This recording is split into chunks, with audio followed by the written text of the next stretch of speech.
Every year in the NFL, it's a new team. As far as goals go, we have one. Putting a fucking ring on our finger. Welcome to the Buccaneers Observer Podcast. This is Ralph Phillips. I'm Molly Bay. Today's December 5th, 2019. We got the Indianapolis Colts preview today. This has playoff implications for both the Buccaneers and the Colts. They're still in the hunt, but they are 2 games behind Houston, who has the AFC South for now. And they're a game behind Pittsburgh, which is the 6th seed. And they have the tiebreaker over Indianapolis. So they have to be a game ahead of Pittsburgh. Exactly. So they need to win. And we need to win as well to even stay in the conversation. Right. Yeah, we can't lose nothing. Our playoffs started 2 weeks ago. We got to win every game and then pray. Yeah, need a lot of help. A lot of help. This is a weird team because they're 6-6. They've won against the Titans, Falcons, Chiefs, Texans, Broncos, and the Jags. And then they've lost to the Chargers, Steelers, Raiders, Dolphins, Texans, and Titans. They really screwed me with that Dolphins loss because I picked Indy for my Survivor pick that week because I don't think the Dolphins had won a game. So you've got extra reason to want to see them lose. You bastards. They started off 5-2, and then they've lost 4 of their last 5. Why? That's a good question. Okay, thank you. Yeah, I don't know why. I have no answer. I didn't know if it was because they've lost players. Yeah, they've dealt with a ton of injuries, specifically to their receiving core. T.Y. Hilton, who's their star receiver, he's been out. He's probably not going to play this week, but they're hopeful he will come back before the end of the season. Paris Campbell is another one. I think he's like 2 on the depth chart, maybe 3. He's been injured. He's on the depth chart this week, and he's been a full participant in practice, so they may get him back. It's been a hand injury. They lost Chester Rogers, who was getting some targets with all the other injuries. He's been placed on IR. So then they just brought up Chad Williams from the practice squad. And then early in the season, they lost Devin Funchess to IR. So they've just had a lot of churning there. In the last 3 games, Jacoby Brissett has passer ratings of 76.4, 76, and 74.9, which they're 3 of his 4 lowest of the season. And he's had 2 touchdowns and 3 interceptions in that span. Additionally, they lost Marlon Mack, which their run game is pretty good. They're 4th in rushing offense. They average 139 yards per game. Wow. They ain't getting that against the Bucs. No, they're not. I mean, they could maybe pop off 70. Wouldn't surprise me. 80 maybe. So Marlon Mack's been out with a hand injury, but he returned to practice on Thursday. So he could play. And then they had their tight end, Ebron. He is out for the season too. So he was a target that they've lost. So Scott Smith, he always does those preview articles, and they're really in-depth, and they're really good. He highlights the matchups that we should look for. Who is this? Scott Smith on Buccaneers.com. I really like his articles, but this is what he said about all the injuries. This weekend, the Colts could be without Marlon Mack, T.Y. Hilton, Paris Campbell, Chester Rogers, and Eric Ebron, a quintet that has been responsible for 17 touchdowns and more than 2,200 yards from scrimmage. Second-year wideout Zach Pascal has stepped up well, but if Hilton and Campbell remain out in Week 14, the rest of the receiving core will be filled out by the very green group of Marcus Johnson, who has 20 career receptions, Ashton Doolin, 1 career catch, and Chad Williams, just promoted from the practice squad. So that could be who we're facing. Damn. But, I mean, they have the run game, and they haven't lost a game by more than one score all season until their loss to the Titans last week. That was the first game they lost by more than 1 score. So they've been playing it close all season. What's the most difficult opponent they played? They played the Chiefs and the Texans. Really? Yeah. Damn, they've had a pretty easy schedule, huh? Yeah, no kidding. They played the Titans twice, because they're in the same division. The Texans twice. They split with both of them. They played the Jags once. Still have to play them again. And then Chargers, Raiders, Steelers, Falcons. Huh. But they split. They're 6-6. So they've lost to the Chargers, the Raiders, the Steelers, the Dolphins, and the Texans and the Titans. So it's not like they're showing up against bad teams either. So there's hope for us. Oh, there's more than hope. No, we're playing pretty well. That's an understatement. Yeah, we're playing well. They are the least penalized team in the league. You took my talking point. Actually, I already had it in my notes. Okay. I just forgot about it. They've only turned the ball over 14 times in 12 games. Wow. So their whole team has less turnovers than our quarterback. So it's like they don't make a lot of mistakes between turnovers and penalties. It seems like we're not going to get a team that beats itself. We're actually going to have to beat them, which we can do. Did you know the Bucs are 1-4 at home this season? No, I did not know that. We need to win our last 3 home games, and we can be at least at 500. Okay. Okay. So it's important. Did you make sure to tell the Buccaneers that? I think they know. I hope. We'll see. The Buccaneers, this coaching staff has some connections with Indianapolis, of course. Bruce Arians helped draft Peyton Manning at Indy in 1998. He was there for a couple years. He was their quarterbacks coach at the time. And then he went to coach under Chuck Pagano there and famously filled in for Pagano when he was out for treatment. Got Coach of the Year honors for that. Got Coach of the Year and then left and went to Arizona. Clyde Christensen was there. He went from Tampa Bay to Indy with Dungy. So he was there for 14 years. Our offensive line coach, Joe Gilbert, was from Indianapolis. And then Harold Goodwin was there in 2012 with BA and then left to go to Arizona with BA.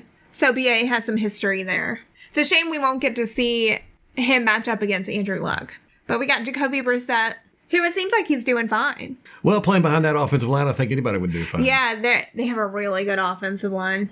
That's the star of their team, that offensive line.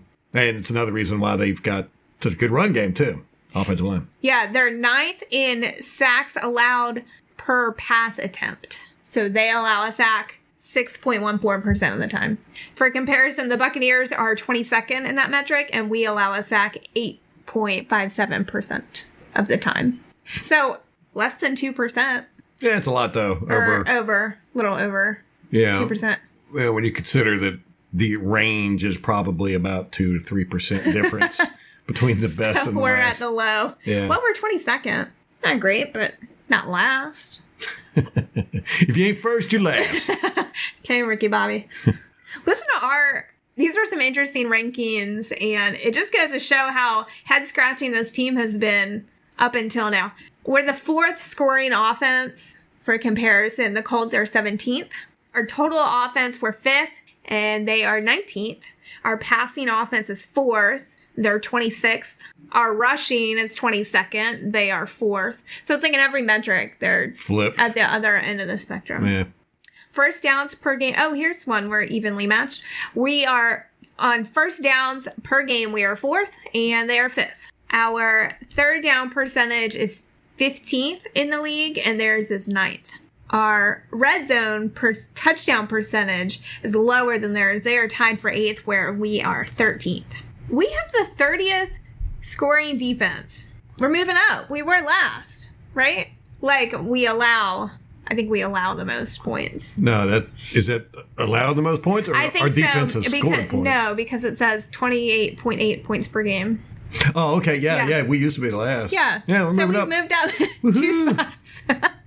Their scoring defense is 15th. So they allowed 21.4 points per game. They're 13th in total defense, where we're 17th. Yeah, well, look who they played. I know. My good Lord. And still lost to the Raiders and the Dolphins. The Dolphins. A lot of people are losing to the Dolphins, though. I don't think you can use them as a metric of sucking anymore. They got it together.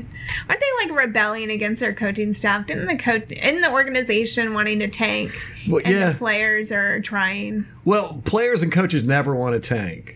Yeah. It's always if a team is going to It's like tank, an ego thing. Those guys don't like to lose. yeah, and right. It's usually the front office and the GM. Those are the guys that go, oh, okay, let's tank this season and we'll... Do they outwardly say it, though? No. What they do is exactly what Miami did. They jettison all their good players. Yeah. And, they don't get anybody in free agency and all that because they're just looking to stockpile on draft picks. And I think Miami has...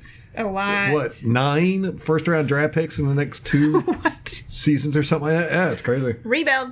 But yeah, so the front office was like, hey, we want that first-round draft pick. And the players and coaches were like, yeah, well, we don't want to suck, so we're going to play well. That's crazy.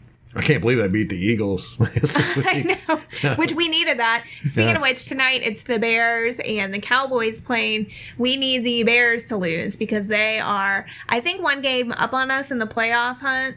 I'm pretty sure I did the calculations like 2 or 3 weeks ago, and all we need is Minnesota to lose out and us to win out, and we will make it in the playoffs. Okay, so we don't even care what the Bears do. Yeah, but if Minnesota does win one, I can't. There's 1 game that they can win, and we can still make it in the playoffs, and then we need all this help from everybody else. There's all kinds of scenarios, but we just need to win out. Yeah, that's all we can control, so that's all we should worry about. I don't know. I like rooting for teams to lose. Oh, yeah. Sorry about that. So if we're going to root for a 1 to lose tonight, we need Chicago to lose. It would be Chicago. I don't think that's going to be really hard. No, I don't think so either. The way Dallas has been playing, who knows with them? And it is in Chicago, so by the time everybody listens to the podcast, they're going to know who won. Yeah. The NFC NFC East is weird this year. Could you just call it the NFC West? Yeah. Well, that was kind of my point. The NFC West. It's just a really weak division, and it's not as competitive as it has been in the last few years. Well, I mean, like the Redskins, they've kind of been a wash for the last few years, but you at least had the Eagles and Dallas that showed up and were competitive. Eagles on that Super Bowl hangover, probably. Still? I know. Yeah, I'm pretty sure Jason Garrett's probably going to get canned. Who knows? But the NFC East is really bad. I don't think anybody in there has a winning record, do they? I don't know. I think Dallas is 6-6. Yeah, nobody has a winning record. It's funny. The Redskins can still win that division. Redskins are 3-9. Stop it. And they could win the division. How funny is that? What about the Giants? They're 2-10. Nah, I don't think. I think they're out. And we are one of those 2 wins. It's embarrassing. That game. Hey, we won that game. Our kicker just missed it by a foot. It's kind of his job. Speaking of kickers, okay, not doing their job. Vinatieri? Yeah, who, by the way, is in his 24th season. Well, what? He's like 130, right? Okay, 24 years in the NFL. Like, that's like a grown human being. An adult. Yeah, he was playing back when they had leather helmets, I think. Or no helmets. Did he drive his dinosaur in practice? The playbook was chiseled in stone. You had to hope that coach didn't get pissed off and throw it on the ground because it would break. All the signals were just grunts. So when anybody communicated back then, there was no language. Poor Vinatieri. And actually, he is hurt this week. And they thought his maybe, feelings are hurt this week. It's his butt. It's a butt injury. No, his knee, and he was limited Wednesday, but then held out on Thursday. So I don't think. And they picked up a kicker off waivers, Chase McLaughlin. And Vinatieri, before the injury, his performance had really taken a hit. He's only hit 68% of his field goals and 78.6% of his extra points. That's god awful horrible. Yeah, he's struggling. Yeah, Father Time's caught up with him. Maybe it's arthritis in the knee. Wow. Well, I think it's the way he plants his walker when he kicks. He needs to do it more at an angle. It's the person who's helping him stay steady. That's the problem. That's the problem. We need to fire that His person. Caretaker. We need to fire his nurse. Oh, we're terrible. You're terrible. What? You're an ageist. Listen, that was funny. All right, let's get to the injury reports. Speaking of which, T.Y. Hilton did not practice Wednesday or Thursday. Cornerback Kenny Moore with an ankle. He also has not practiced all week. Safety Malik Hooker with a foot injury. I love that name. He's their starter. I knew someone in high school with the last name Hooker. It was a dude, though, so he could pull it off. Anyway, Malik Hooker was limited Wednesday, did not practice Thursday. Safety Clayton Geathers, also a starter. So Hooker is their starter and Geathers is their starter. He was just resting. So he was limited Wednesday and then full practice Thursday. Marlon Mack with the hand injury was limited Wednesday, but returned to practice in a full capacity on Thursday. Vinatieri, as I mentioned, was limited Wednesday, didn't practice Thursday. Paris Campbell, full practice all week. We'll probably see him. Tight end Mo Alley Cox with a thumb injury. He's been a full participant all week. And this is probably my favorite NFL name I've ever heard in my life. Cornerback Rock Ya-Sin. Rock Ya-Sin. Yeah. I know, that's a cool name. Awesome. Rock. I don't know, not as good as Merciless. No, yeah. Houston, When it comes to Merciless. football names, Merciless is like the best ever. But Rock Ya-Sin Yeah, it's a pretty sounds cool like name. a punk rock song or something. Yeah. Rock the Casbah. Rock Ya-Sin. Rock Ya-Sin. He was not on the injury report Wednesday. Thursday, he was limited. They got a Marvell Tell. Oh, He's also on the team. Marvell Tell the third. There's a lot of L's in that. it sure is. But it rhymes. I'm It sure it's does. easy to remember. Marvell Tell. They got some good names on their team. Malik Hooker. We have like the worst names. We do? Just kidding. They're awesome. Come on, man. Alex Kappa has an elbow injury, did not practice all week, so we may not see him. Jamel Dean was a full participant all week with the shoulder injury. DeMar Dotson and Nacho both sat out on Wednesday. It was not injury related, so probably rest, and they returned Thursday. Chris Godwin has a shin injury, but he participated fully all week. Scotty Miller with that dang hamstring. He has not practiced all week. We probably won't see him. Anthony Nelson, also with the dang hamstring, didn't practice all week. JPP has a knee injury. He didn't practice Wednesday, but he returned Thursday in a limited capacity. MJ Stewart has a nagging knee injury. He's been limited all week. And Jameis Winston is on the injury report with a knee injury, but he has practiced fully all week. Yeah, if you watch that video I did, you can see. Oh, God, that was the worst. I don't know Yeah. how they were not flagged for that. I know. That was And awful. If you see the way Winston was slammed to the ground, I mean, his knee got twisted up under him. Oh, God, it was vicious.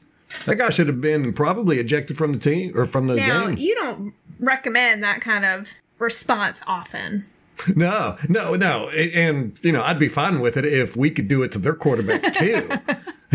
But it was just really blatant. But I say blatant, but even you didn't even see it when you first watched it. I had to point it out to you. I said, watch Winston here. It was real quick, though. It was just so fast. Yeah, he just yanked, He yanked him down, then he's on the ground. Yeah, and that's when Winston was hurt. He was laying on the ground for a little bit. He's lucky he did that while the offensive linemen were turned around, because I think Jensen would have been up in his face.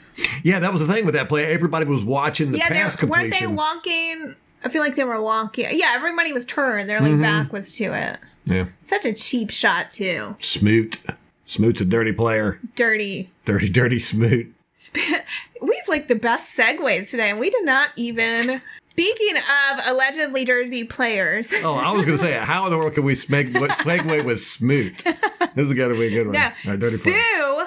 Oh, I said allegedly dirty. I don't think he's dirty. no, he's not. Nah. Allegedly. Nah. He has 2 fumble return touchdowns this season, tying Rondé Barber's 2004 team record.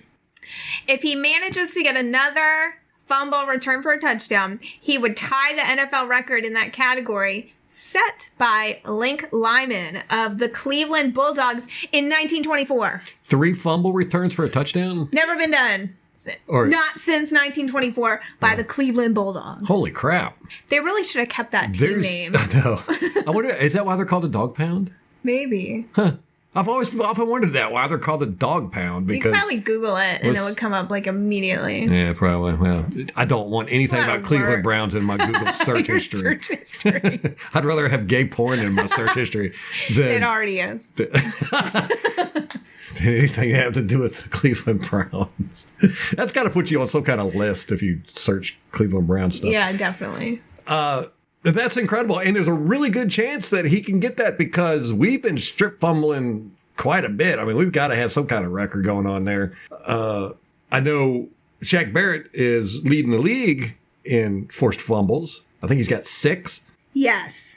The Buccaneers' single-season record is 7. First set by Wally Chambers in 1979. This all per the Scott Smith article. For individuals, I know we've had more than 7 fumbles before. No. Yeah. Forced fumbles. Nah, that can't be right. It says the Buccaneers' single-season record is 7. That's got to be by one person. Yeah, probably. Yeah. Yeah. By one person.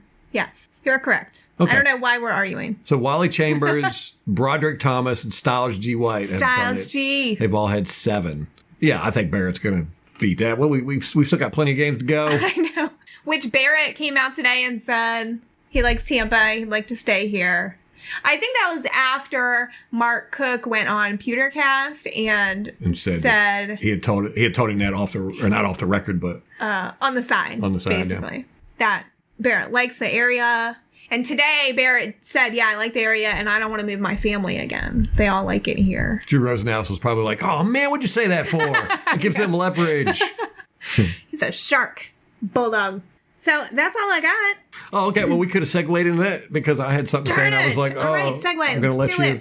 I can't remember what we were talking about. Shaq Barrett. Shaq Barrett said that. Oh, yeah. That got me to thinking. Actually, it's not what got me to thinking. It was Joe Bucs Fans podcast on Monday. Ira Kaufman podcast. They were talking about Shaquille Barrett. And I am of the opinion, I want to do this. We might do it in the offseason, but just have a really good breakdown of who our free agents are going to be, who we need to keep, what order we think it should be in. I think Shaq Barrett is the number one priority to keep on our team. I mean, over Jameis Winston. Yes. And they brought up franchising Shaq Barrett. And I was like, oh, yeah, that would be probably the best thing to do. It'd probably be cheaper for us to do that. But is that just going to piss him off? Well, I mean, if he's going to be pissed off and not play well, then you don't want him on your team anyhow, and you'll be glad you didn't sign him to a big contract. I don't think he's like that. I mean, the guy's playing for peanuts now. I know, $4 million. Yeah, and it's incredible.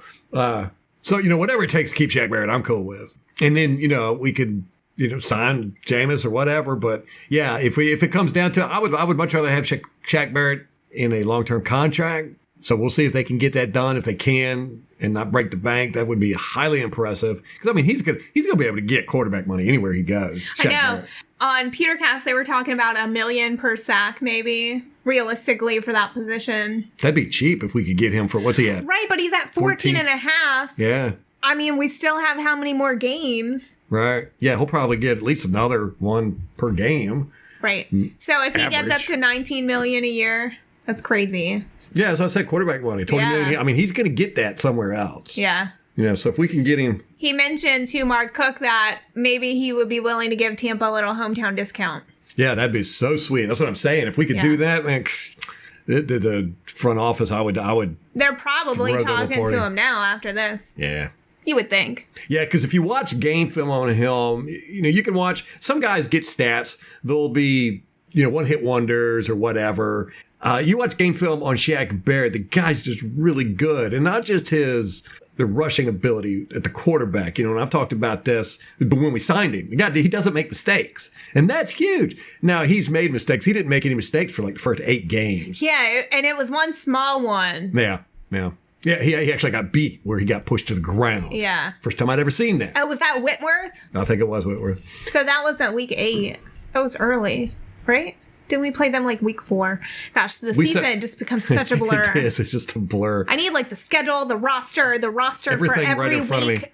Yeah. Injury reports. We've got 4 screens in front of us now.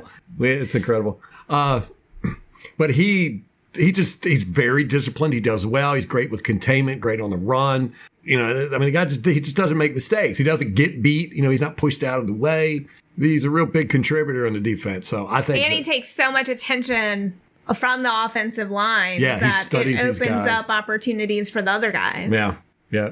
And he seems to be, he wants to master his craft. And I would say he's done it. But I think he just wants to get better and better and better. This is his first full year starting. He started for Denver for a while, but I don't think it was for a full year. So this is what is so fascinating about your perspective on football players, because in general, you like things that are different off the wall, kind of out of the ordinary, outside the box. Except in sports. Except in sports. And you That is so cannot weird. stand the players like the Patrick Mahomes, Oh, no. like the Lamar Jacksons that rely purely on athleticism and it's not, and you want to explain your justification for it?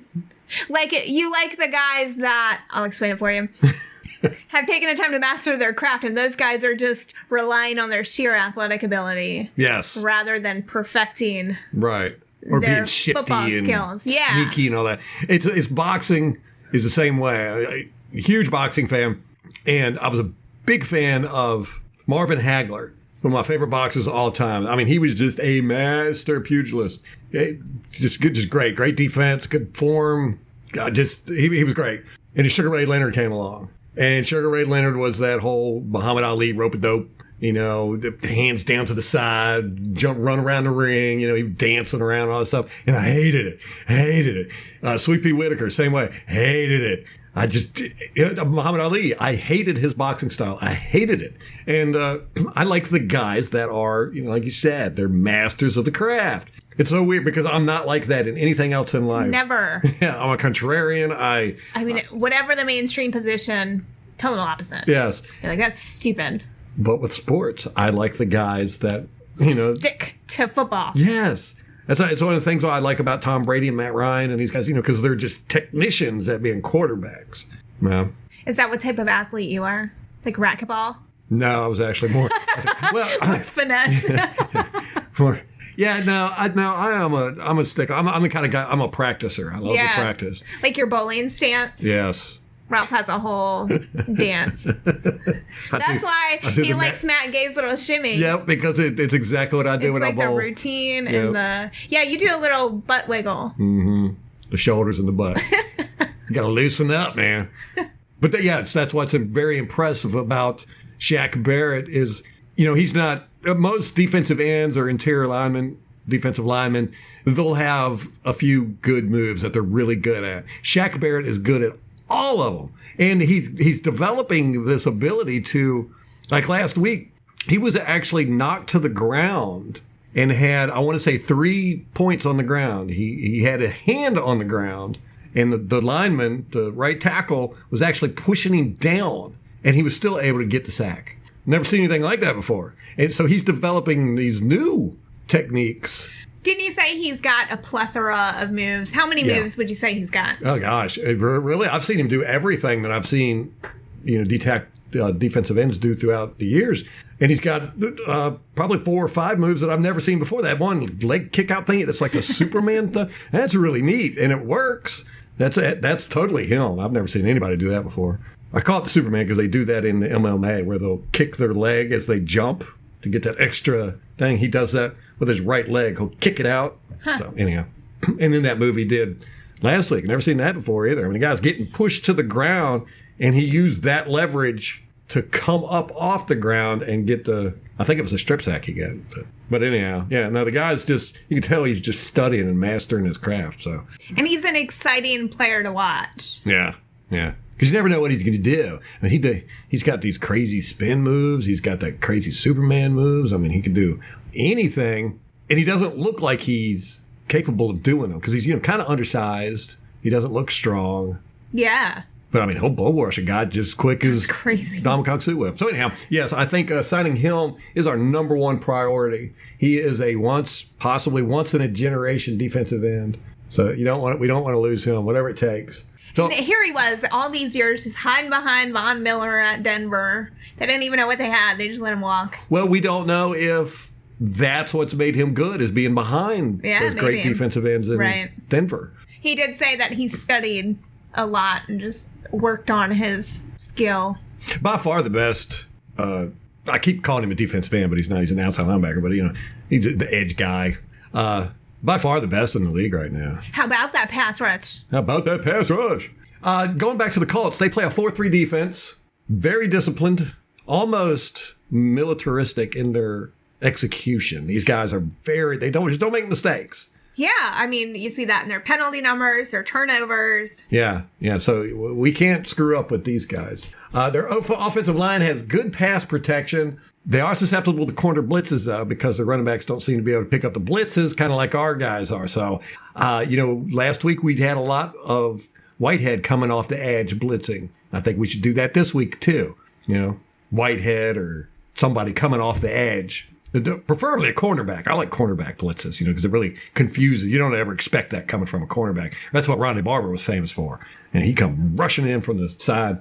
Their defensive line is relatively small. Really? You don't see any big guys on their defensive line, Vez and Sue and stuff like that. But they're very athletic and they're tenacious. They got high energy. They're not going to stop coming at you.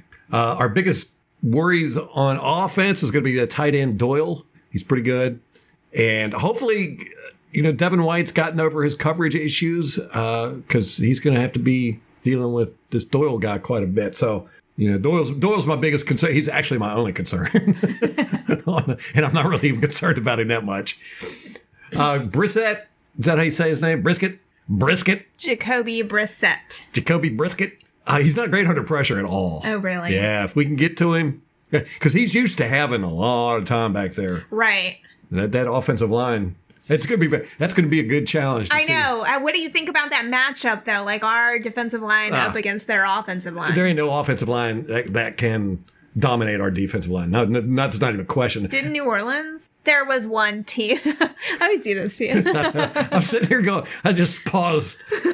I mean, you're right. There's no offensive line in this league that can handle this defensive line. Okay. Well, maybe one or two. We can give anybody fits, even the best. So how about that? All right. The Jacksonville Jaguars did a really good job last week of holding the center of our defensive line, Sue and Vita Vea. It's like the Jaguars offensive line did a great job keeping those guys in check. But how much of that was our game plan? Right. Yeah, I don't know. Because neither one of them, nobody that played in the middle, whether it was Nacho or Bo, really looked like they were trying to get a lot of push. Don't know. I don't know if it was the game plan, if they were just working containment or whatever. But Indianapolis offensive line, I think our edges are going to do well.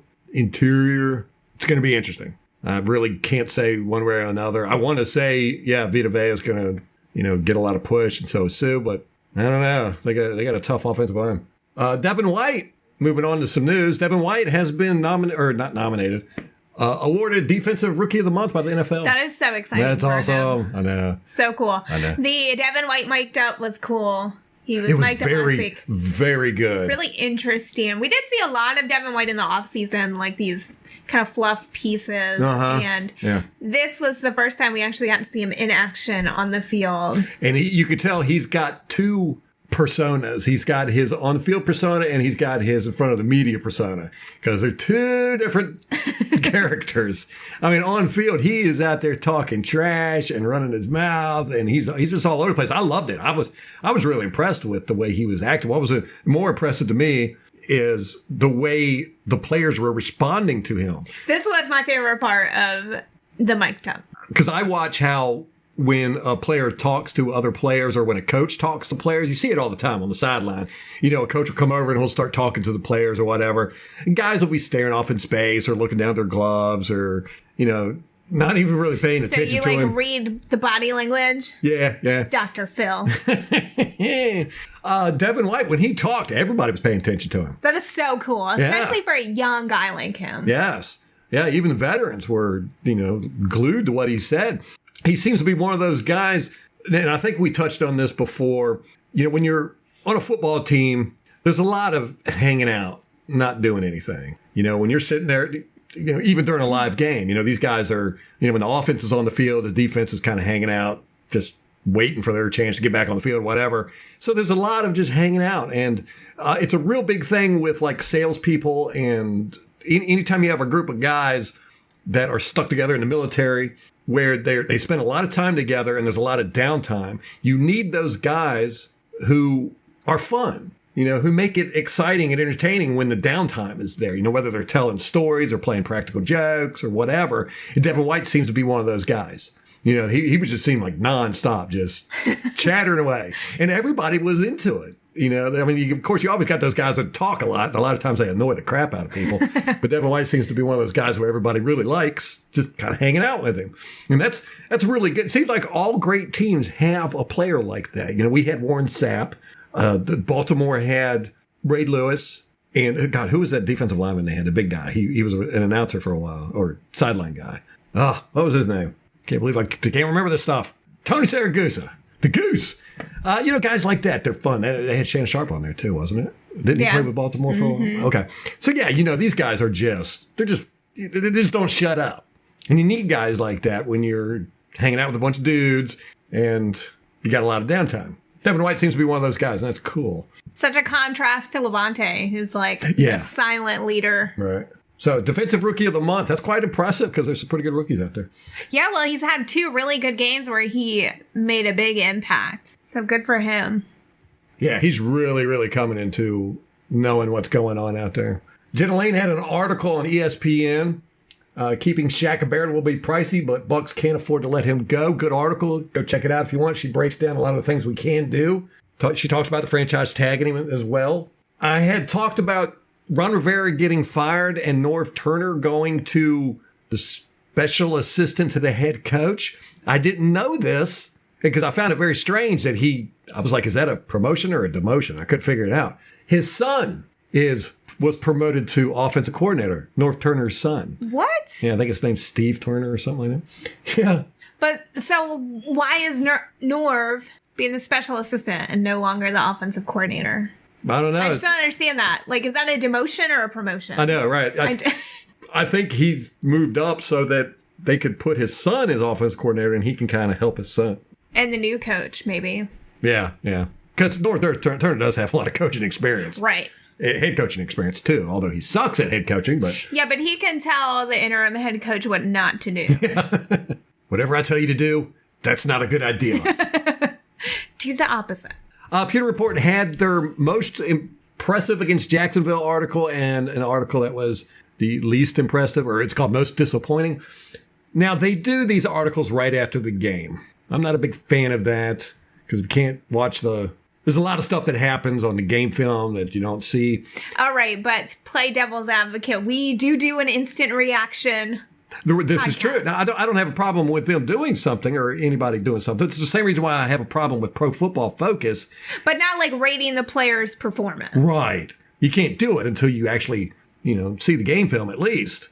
Or at least watch the game 5 or 6 times, There's all kinds of little things that you miss. One of the things they missed was JPP. They didn't even have him mentioned in this article as the most impressive. Yeah, he was really, when you put it, I watched the video of your most interesting things, and it was like, yeah, he was like in every play, but you really didn't see it on the broadcast. No, it really shocked me because it's like the Devin White interception that Devin White got. That was because of JPP.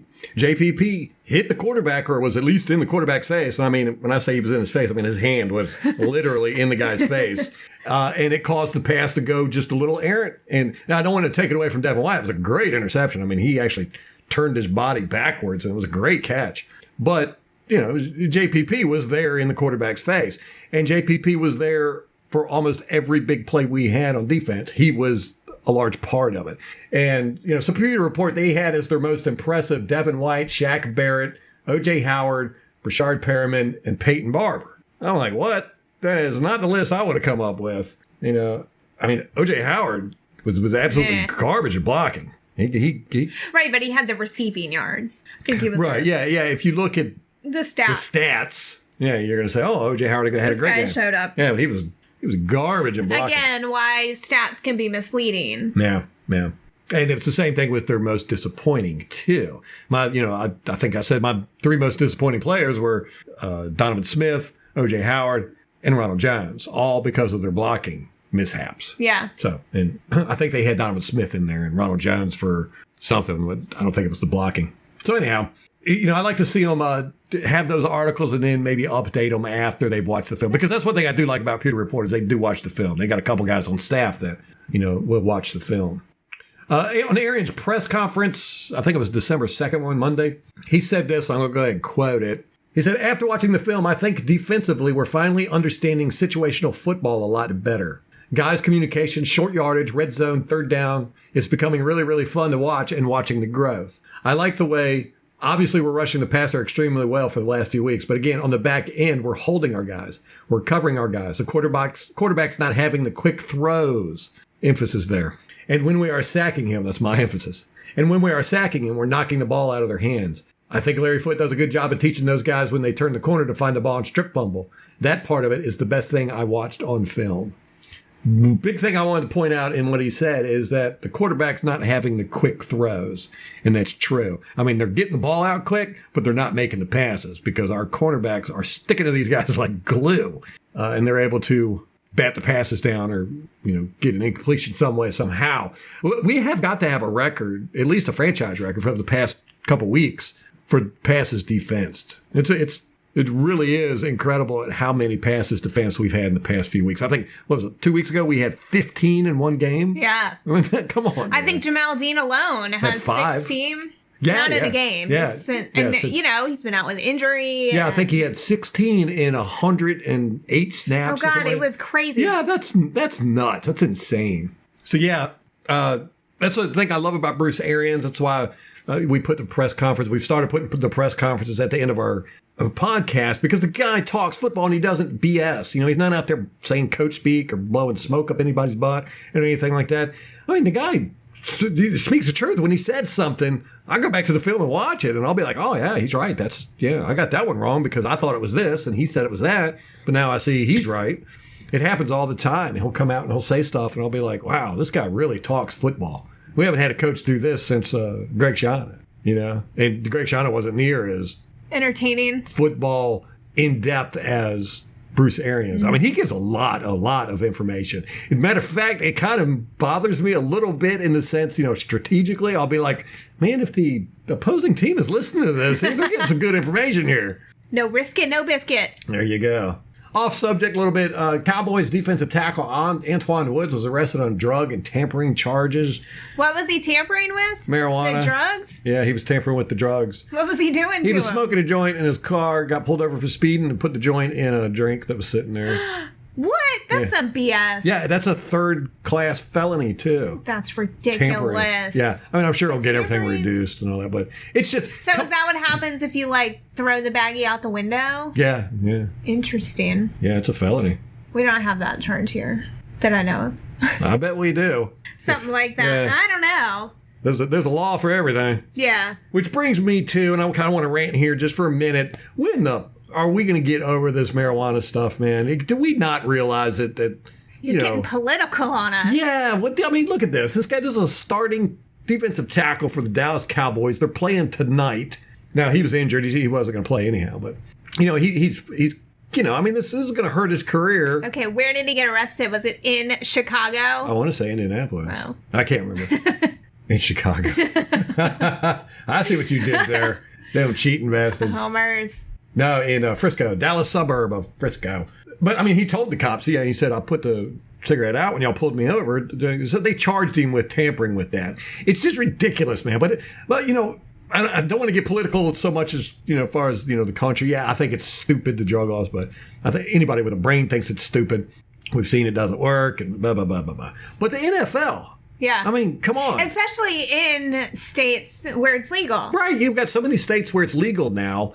How is the NFL still making it an issue that, I mean, this has nothing to do with the NFL, I'm sure, although he's probably going to get suspended because he's been, he had marijuana.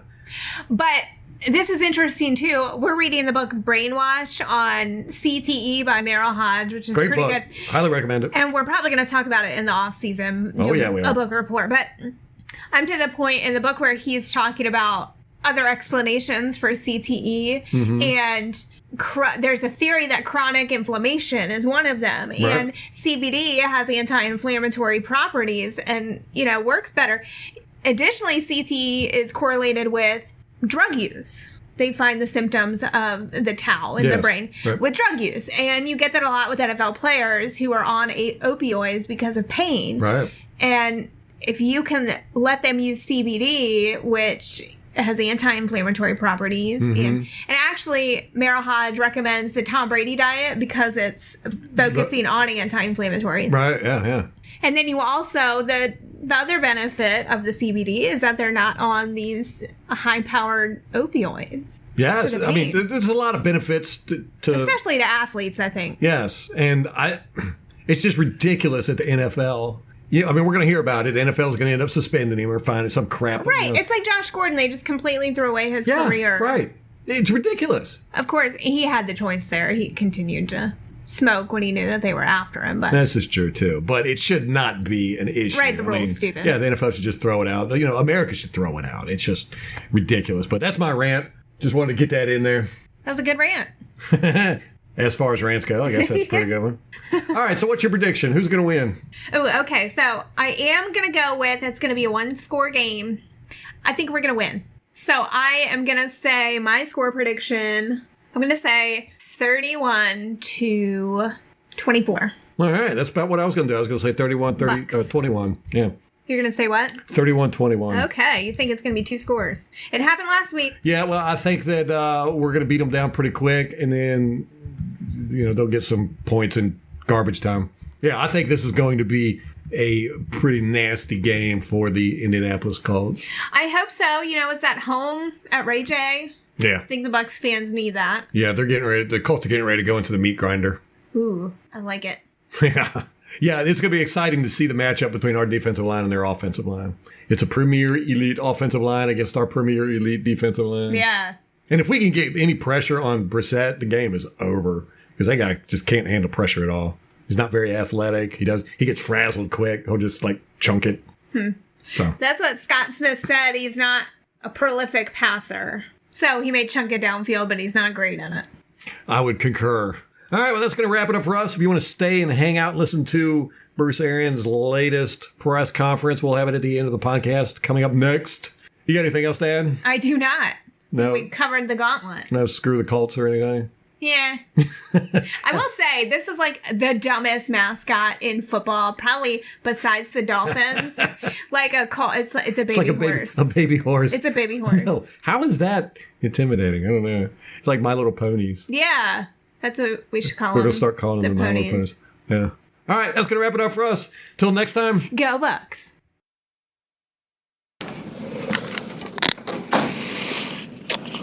All right, not participating today, Alex Kappa, DeMar Dotson, Scotty Miller, Anthony Nelson, Nacho, and JPP.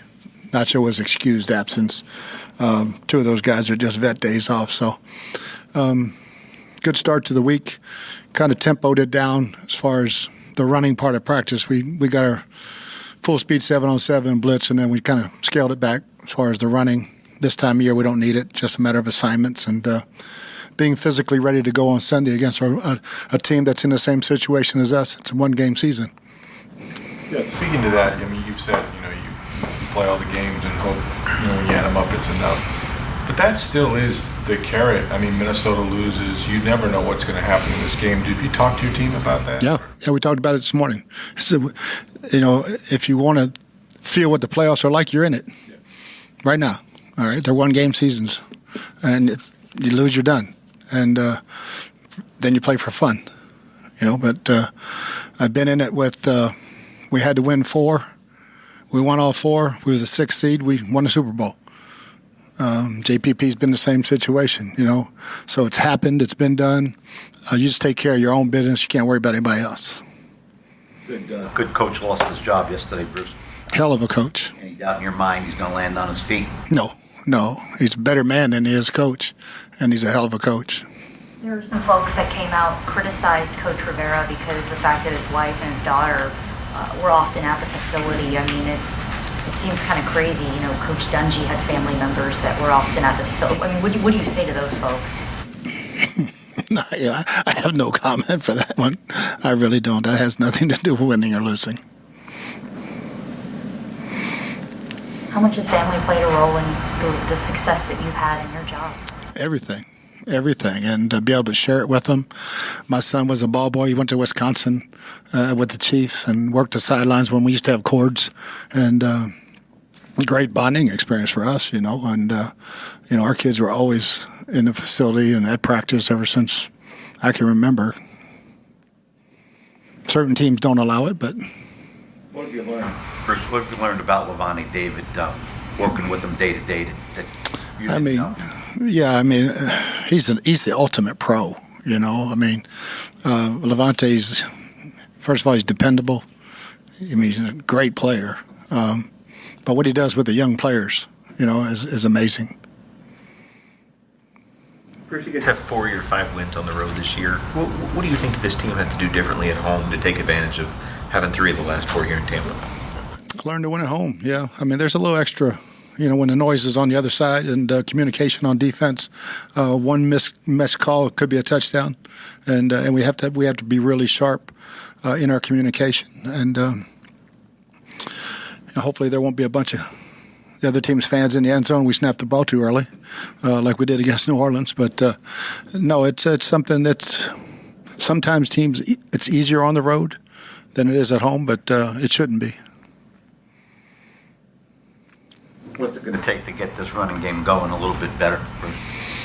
I don't think it's, as long as the numbers are there. We've had some called back. That was a good physical front. We could have run the ball differently a little bit against Jacksonville instead of right at Calais all the time with a tight end. But I don't have any concerns of running game right now. And Rojo's still our starter, and we'll get him going.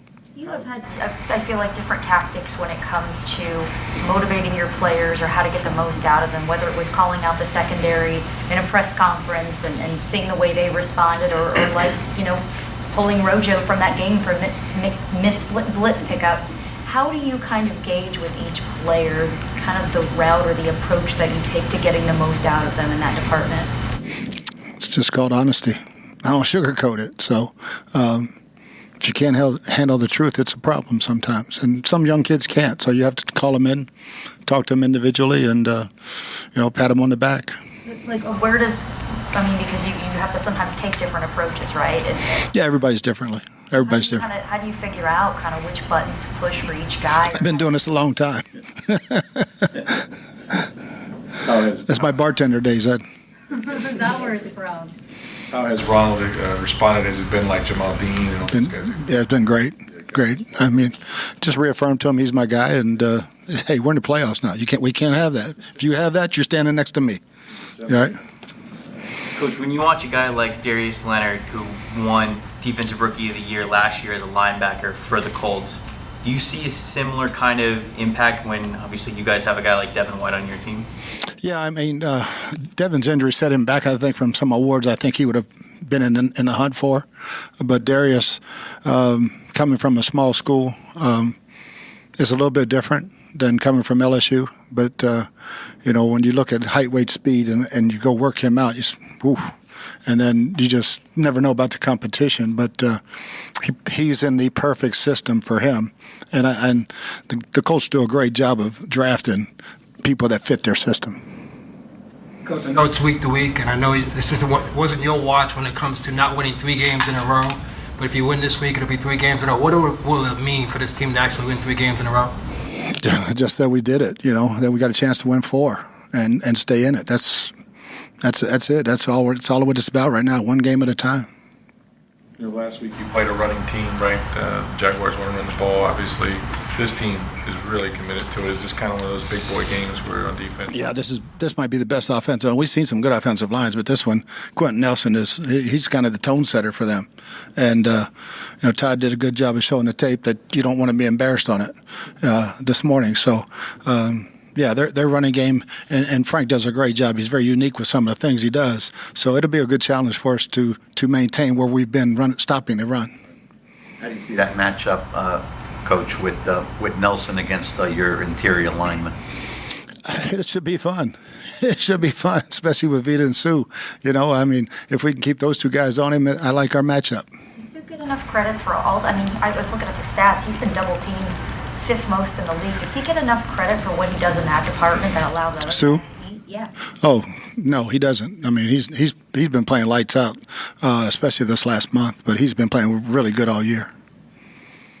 What about for you personally with the My Cause, My Cleats? I believe you're also going to be wearing some cleats. I mean, what does it mean for you to be able to have that kind of platform and those eyeballs for something? It's huge. I really love what the league allow the players to do this, and I wish they'd let them do more of it because there's such positive influences for all their causes, and what this league does.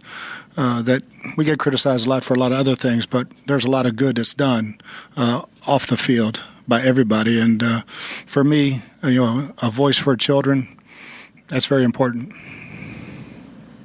Bruce, your offense has evolved over the years. You've been at it for a long time.